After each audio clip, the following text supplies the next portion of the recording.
আসসালামু আলাইকুম। আজকের ভিডিও টপিক হচ্ছে কিভাবে হোয়াটসঅ্যাপে গুগল ড্রাইভ ব্যাকআপ প্রবলেমটা সলভ করবেন।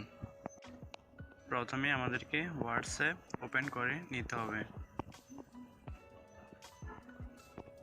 হোয়াটসঅ্যাপ ওপেন করার সাথে সাথে ইন্টারফেসটা এরকম শো করবে।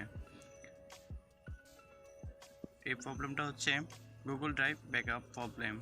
তো এই প্রবলেমটা সলভ করেছে, এটার মানে কি? এটার মানে হচ্ছে যে এখানে নিচে লিখে দিচ্ছে এখানে backup your message and media, backup your message and media to Google Drive. So if you change or lose your phone, your chat are safe.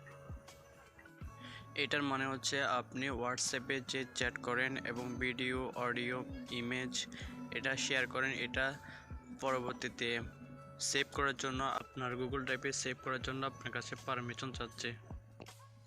আপনি চাইলে আপনার হোয়াটসঅ্যাপে চ্যাট করা এবং ভিডিও, অডিও এবং ইমেজগুলো শেয়ার করছেন, এগুলো চাইলে আপনি সেভ করে নিতে পারবেন আপনার গুগল ড্রাইভে। যদি আপনি সেভ করতে চান তাহলে এখানে আপনি ডেইলি, উইকলি এবং মান্থলি সেভ করতে পারবেন।